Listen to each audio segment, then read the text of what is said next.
is the Vintage RPG Podcast, your source for the best in classic and contemporary RPGs. With your hosts, Hambone and Stu. Welcome to the Vintage RPG Podcast, coming at you again from the clubhouse hidden somewhere in the swamps of New Jersey. I'm John Hambone McGuire, and with me, as always, is the founder and publisher of Unwinnable. I know we've had a lot of guests lately, folks, but this one is the one I'm most excited about. It's a dear friend. It's a man I admire. No snazzier dresser on the planet than he, Mr. Joey Royale, is joining us today to talk about Weird Heroes of Public Access, the role-playing game. Ciao, paisans. How you doing? Doing good, buddy. Doing good. Thank you for joining us and coming in live on this chat with us to talk about Weird Heroes of Public Access, the role-playing game. Now, dear listener, you've heard us talk about this ad nauseum before. You've heard me rant and rave about this. It's one of the games that, along with Neon Lords, actually made me excited to play RPGs again, because I definitely got burnt out a little bit there. So this is something I know every one of you are going to get really pumped about. Joey, why don't you give us a little elevator pitch on Weird Heroes of Public Access? Thanks, Hambone. Thanks you and Stu for having me on. I really appreciate it. So Anytime. Weird Heroes of Public Access, for the uninitiated, is basically an adventure system where you get to explore like the analog, pre-internet, supernatural suburban sandbox. You play as a weird hero of public access. You and your pals have public access shows in the small, weird town of Fairhaven in 1970, 1980 something. You know, it's in that realm. And basically, Fairhaven is under the shine of an unrelenting full moon every night. And as a result, it's brought out all the spooky things. Spooky things a la Twin Peaks, Kolchak the Night Stalker, you know, that kind of mix. You throw in a toss of Pee-wee's Big Adventure, and then you got a WHPA. Very rules light. It's still a game. It's still got rules, but it's not too crunchy. But it's great for anybody, whether you're a grognard or a rookie, to sit down and have fun solving these supernatural mysteries in your small town with your niche interest to guide you, kind of as your character class. Now, this has been a zine for a little while, right? A series of zines? This is a zine. So this project that I'm on here for today is for supporting the BackerKit launch of the full hardcover omnibus of WHPA. So this project started out as a zine in the times of COVID, and it was a very small thing. I really wanted it to be like a community, and the original Fairhaven 99, those people that signed up for the original core zine with all the rules. I love you. Thanks for sticking with me. And then I started to do some supplemental zines every couple of months, and you'd get some special treats in the mail to kind of build out on the town of Fairhaven and the characters that live there. So this takes the WHPA core zine, Tales from Fairhaven 1, Tales from Fairhaven 2, the Station Manager's Guide, June Manifestations, and Looking for the Magic, Psi Powers, and puts them all together in one efficient spot, so you don't have to carry around like 6 zines in your briefcase. You know, this puts everything in one spot, a beautiful hardcover that you can put up on your shelf so grandma will be proud of you. I got to confess, so I love the zines. I think that they're great. I think the game is sort of uniquely suited to the zine format because it feels like the period. It makes me feel like this is stuff that's laying around the Fairhaven grocery store on your way out. It's like, oh, the public access guide's here, you know? So when I wrote about it, I guess last year or the year before, I was just like, this is the one zine that I never want to see in a hardcover. Yeah. I hear you. You know, I did struggle with it. Stu, because it is so rooted in you know, the aesthetics of zine, the philosophy of zine. But at the same time, this was something, you know, it's a selfish pursuit. I wanted something that I could just hold, that I don't have to walk around a con with a giant mailbag of stuff, you know? But believe me, folks out there, true believers, there will still be zine supplements coming out for WHPA, and that's actually going to be one of the stretch goals. So one of the stretch goals of this project will be a zine of some of my closest pals, including Hambone, Levi Combs, Brian Shutter, Tim Deshen, and Ben Dr. Metal Grimes. Everybody's going to be contributing to a zine add-on, and I already am working on more zines for the future. So don't worry, zine's not dead in the world of Fairhaven and WHPA. This is just something. So if you're on the road, you got something you can just stick in the bag and go with it. But I got to say, as soon as I saw the cover of the hardcover, I was just like, oh, I really do want a hardcover. It just looks so good.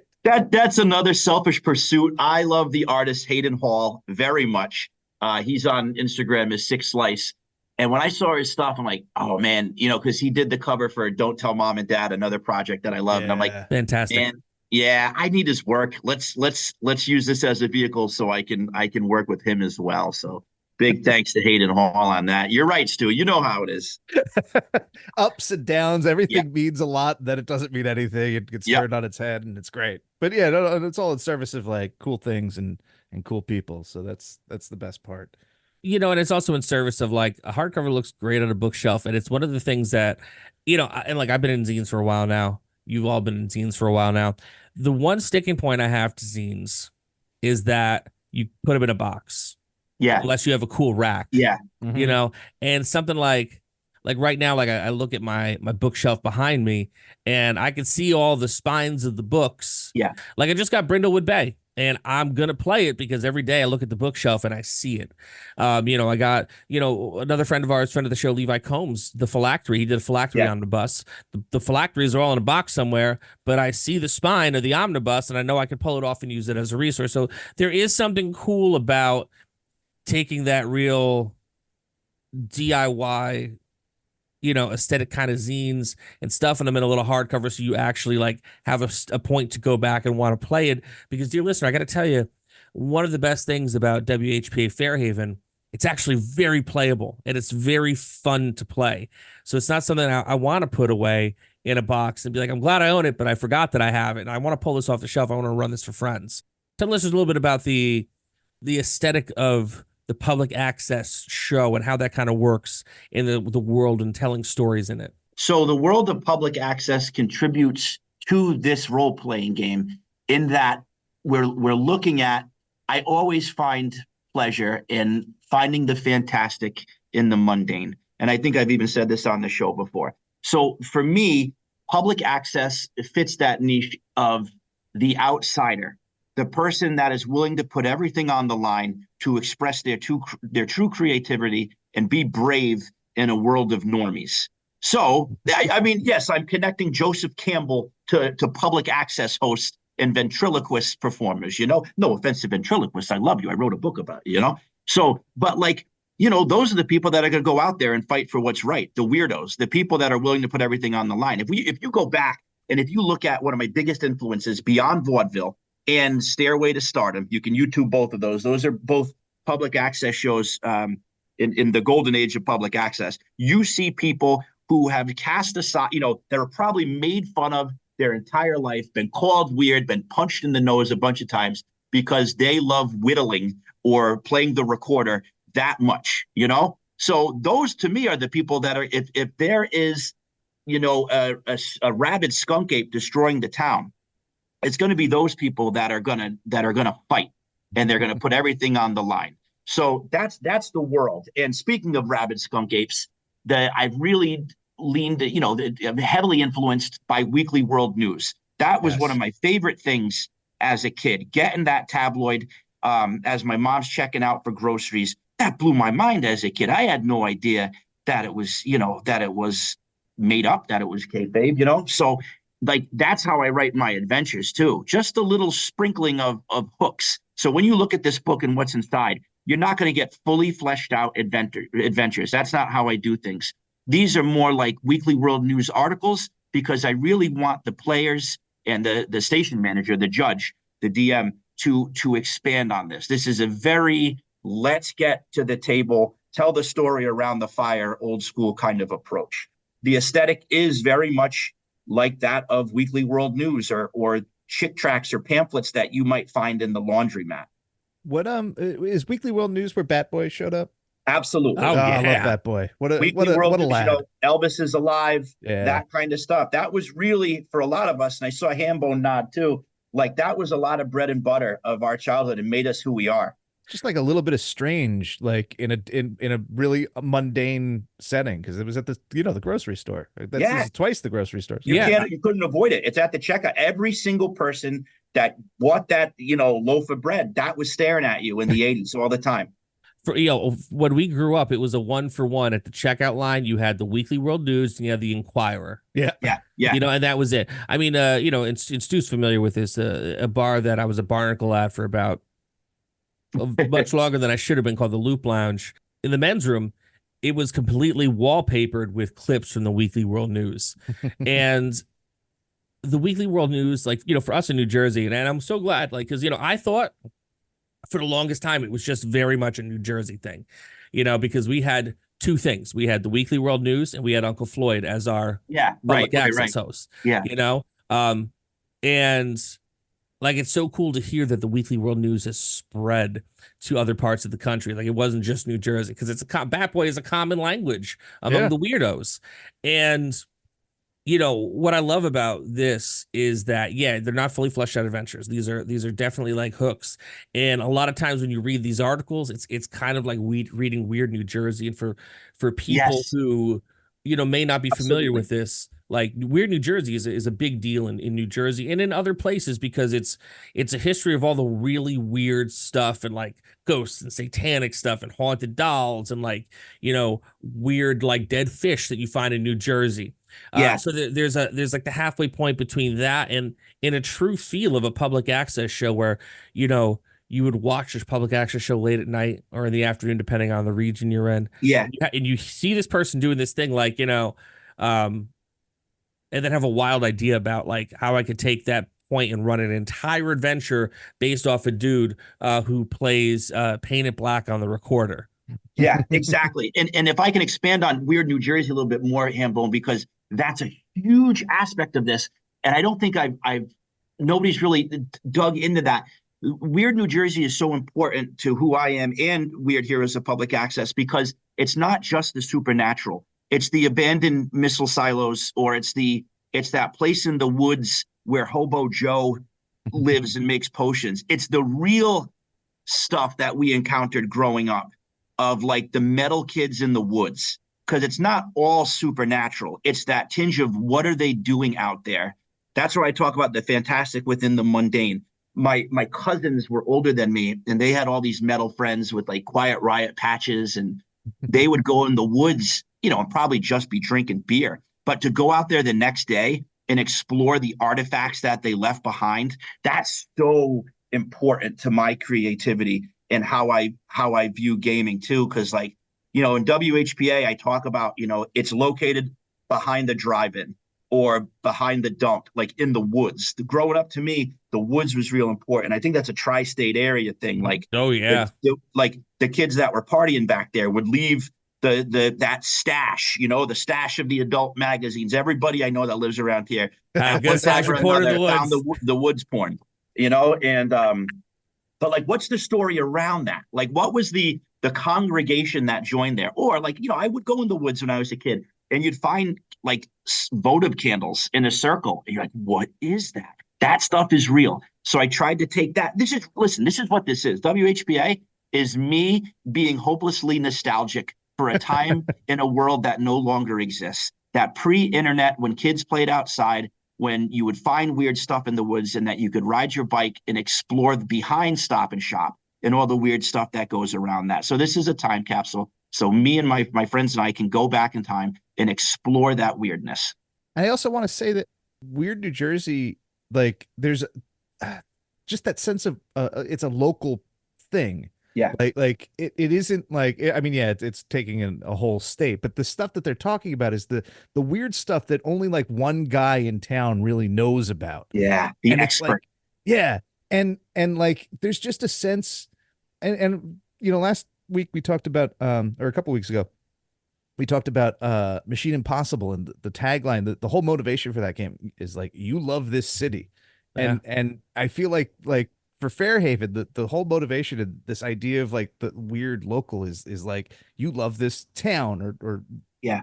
you know, and it's just it's hyper local, and it just makes you want to like explore where you live. And I'm pretty sure there is a Fairhaven in some, like the name Fairhaven exists in almost all of every state in the United States. So like I do want Springfield. this to be universal. Yeah, exactly. That's a lot. I couldn't use Springfield, I use Fairhaven. Every town has an Elm Street. It does, yeah. And You know? every town has that guy that wears the cape, or that learn that what's his story, or how did she get that way, and Yeah. kind of celebrating those people and making them and lifting them up to that legendary status. I really think it's a beautiful way to look at nostalgia too. And and Stu and I for 7 years have been talking about this on the air, that like, nostalgia is a trap in a lot of ways. And something like this, I think sidesteps that trap in nostalgia, because you're not pining for that one thing that you remembered from being a kid and then finding out it actually kind of sucked. Like, Yeah. you're getting to tell the story of why it was actually so great and so impactful to you. Thank you. That's really well put. And I think that we talk about weird New Jersey. It's important to you. You're up in Connecticut. Like it's one of those things that like touch the whole region. Like we call it the tri-state area for a reason. New York, New Jersey, Connecticut. Like to me, the people from the area were all just variations on a theme. Like, they talk about New England. Well, the tri-state area, I mean, like New Jersey, all we are is like New York's weird Hesher cousin. And then like, Connecticut too. Like we're all very much bonded by a few very specific highways. But, I think this really does speak to the universalness of growing up and embracing the strange. And building on top and almost steamrolling history. So like in New England, like in most parts of the country, you can go out in the woods and find these foundations of buildings from, 1800s. Like, what was this for? There's an archaeological site not too far from where I live where they still can't figure out the points of these kind of cellars that were built into the ground, but the sun lines up with the only crack in it, on the solstice. We find arrowheads all the time. Jersey's got the missile dumps and all that, the Nike missile bases and all that. It's like there's a lot of weird stuff going on, and it's kind of neat. So that's also like why I'm doing this in hardcover version too. To go back to that, like I want this to get out as many people as possible, and not everybody is so in bound to the punk culture of the zines and all that. So this is for people outside of that too, that kind of can enjoy this and relive it well. Let's be honest here. It's a business thing. I'm going to get hardcovers in bigger stores more than I am zines. Yeah. So if I want this to reach more people, I kind of have to bend a little bit into that capitalism and commercialism, make a hardcover and put it out there because I want more people to read my stuff and have fun.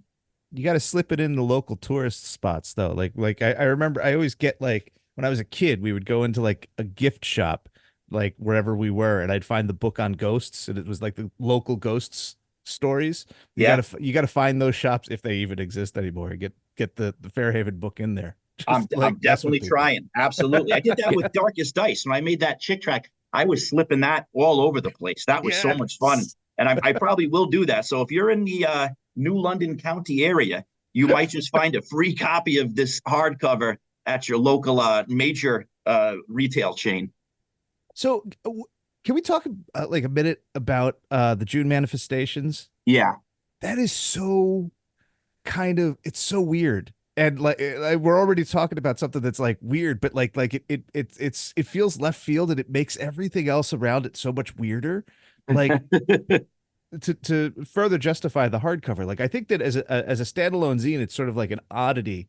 Mm-hmm. But like you put it in the book with everything else, and then it changes the stakes of the game, because it creeps me out in like the way that like creepypastas do, or yeah.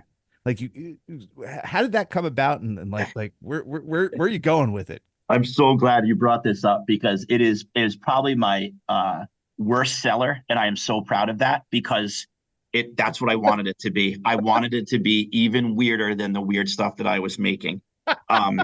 So mission accomplished. Yeah. So how that started was one of the first guests I had on Joey Royale's Pizza Party. That's my streaming show on Goodman Games. His name is Christopher Messamori, and he sent me an article about a 30-day challenge where you make 30 pieces of art within 30 days. And so I was never really good at visual art. So I bought 3 colors of acrylic paint, and I went to the dollar store and bought 30, 5x7 canvases. And I said, I'm going to make one painting a day for 30 days. And I only gave myself 3 colors and about 10 to 15 minutes to actually do the painting.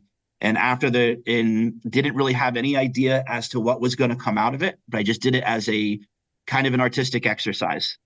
And next thing I know, I had 30 of these creatures before me in my basement. And I'm like, wow, these are really disturbing. And my family's like, what, are you okay? Like, what's going on? And I'm like, wow, I think I really uncovered something here. So I've seen this movie. It doesn't end well for you. It's like this, I'm covered in paint. There's just all these things in the basement. It really was. And it wasn't, I know I'm a weird dude, but like, it wasn't intentional. And I'm like, there's something here. And it was speaking to me. And I said, what does this mean? And at this time, I was deep into really pumping out the WHPA zines every couple of months, because this was still during COVID. I was trying to build that community. And I said, I know what these are. These were things that, I was also really studying signal interruptions at the time, max headroom, et cetera. And I said, that's what these are. These are manifestations of the darkness in Fairhaven. And I looked at the black and white that I was using and how rough they were. I said, oh, it kind of looks like television static. So basically, I just wrote the narrative. It is a very brief narrative. It's almost like a letter. I forget if it's from like a hospital or some authority stating these things were found. And these are records of these static invasions that came through one person's TV set. And they came with a message almost in haiku or like 2 sentences. That was also a writing exercise for me. Can I come up with a 2 to 3 sentence caption for this creature that provides an adventure hook? And Stu, that's where the June manifestations came out of. And they, WHPA, the zines that I come up with and the individual projects have a weird way, unintentionally, of connecting with other things as I go back and I read it. And other people have caught this too. NPCs show up, last names show up throughout the whole thing, and eventually they become expanded upon. If I'm struggling for ideas, I'll go back to a June manifestation and say, okay, I'm going to pull that 2 or 3 sentences and stretch it out to another adventure hook. So that's the static. That's the June manifestations. Yeah. So I'd gotten the Corzine, and then I loved the Corzine so much that I went back and bought everything. And so the June manifestations was in there. So I'm going through and I'm just like, oh, this is great. This is great. This is great. I was like, what the heck is this? Yeah. And like, it just changed the vibe in such a really good way. And like, you could use it or you could ignore it.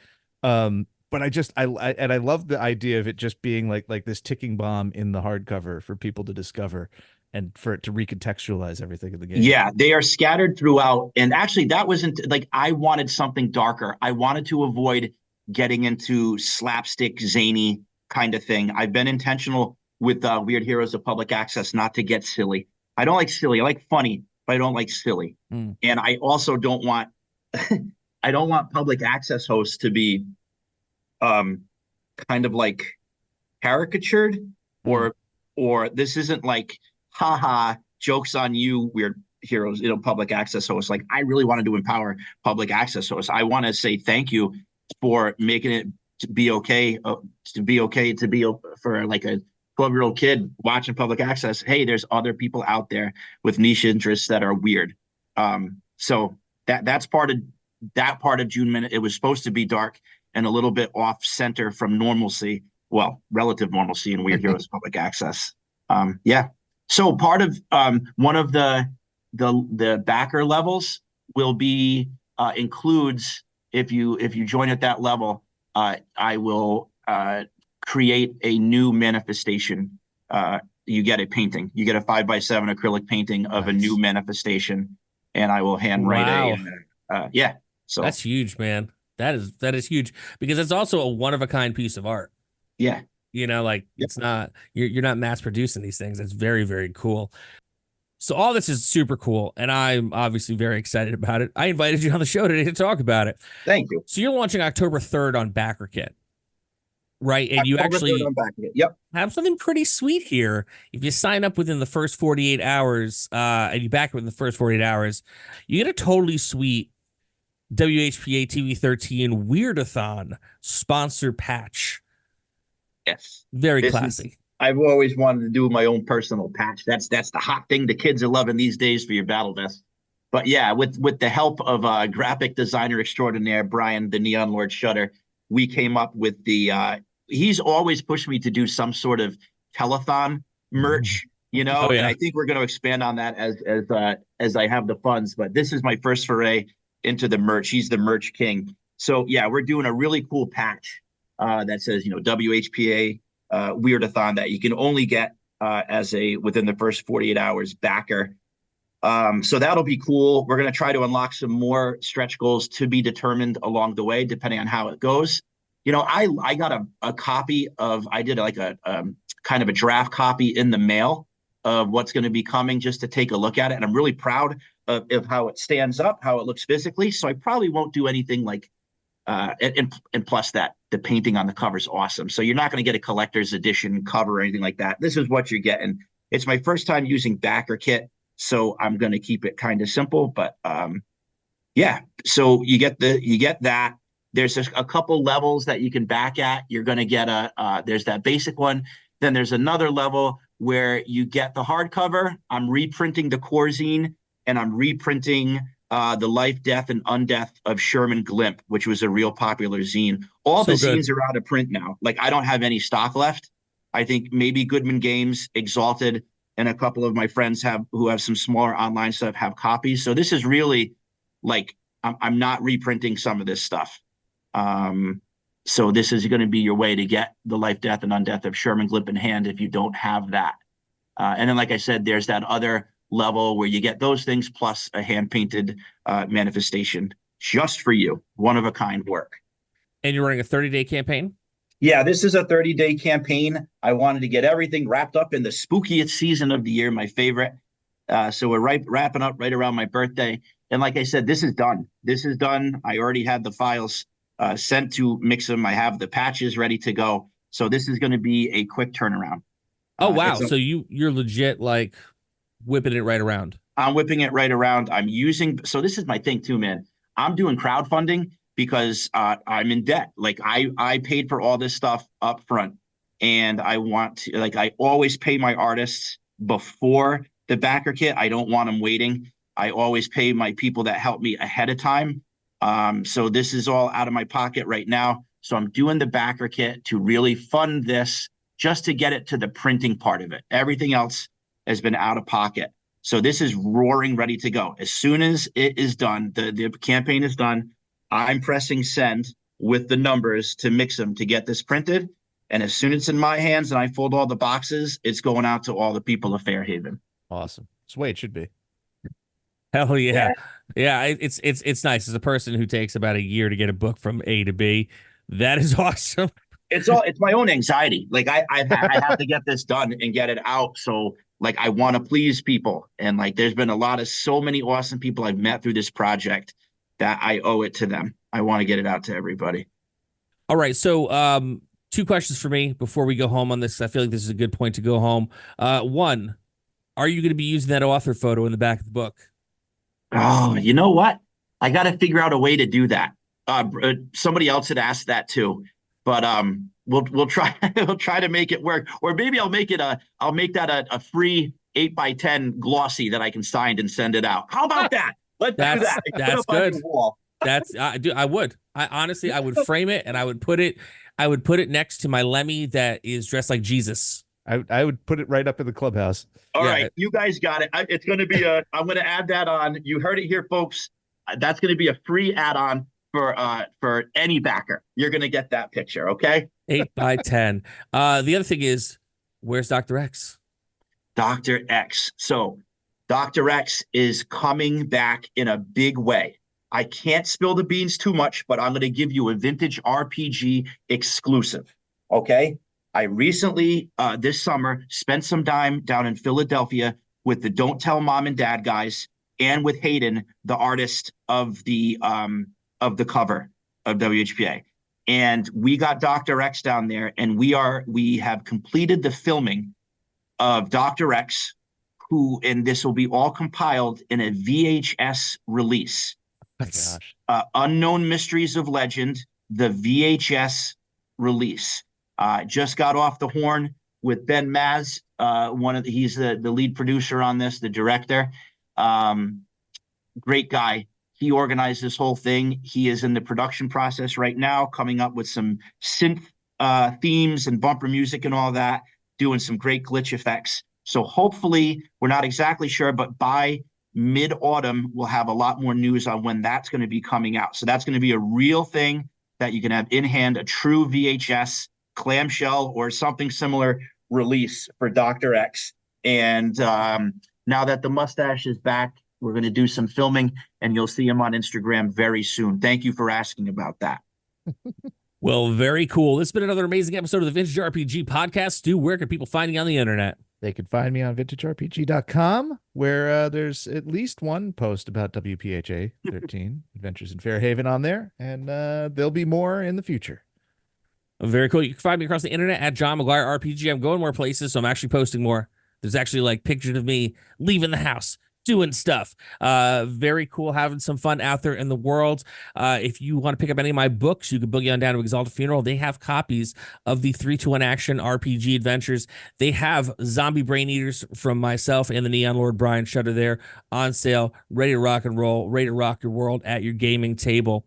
If you love 3-2-1 Action, you want to help out your old buddy HB, there's links everywhere in my social media for my upcoming BackerKit, where we are essentially doing a quick little rebrand relaunch of 3-2-1 Action RPG with an updated rule book with four adventure scenarios in the back of it, brand new, never seen before, and a monster book bestiary or bestiary. How do you pronounce it, Stu?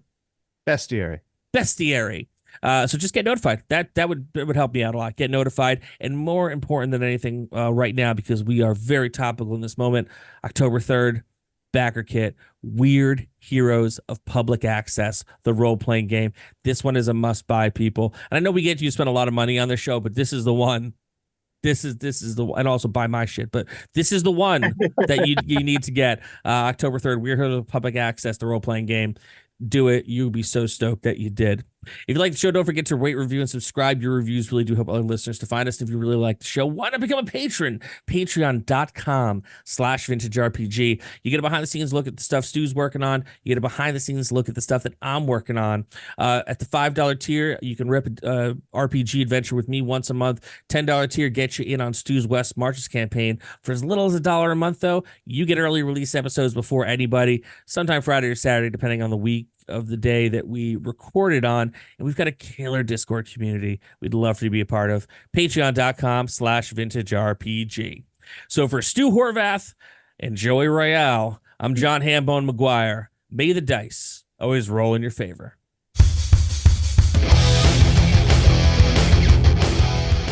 Thanks for listening. Don't forget to like, review, and subscribe to the podcast.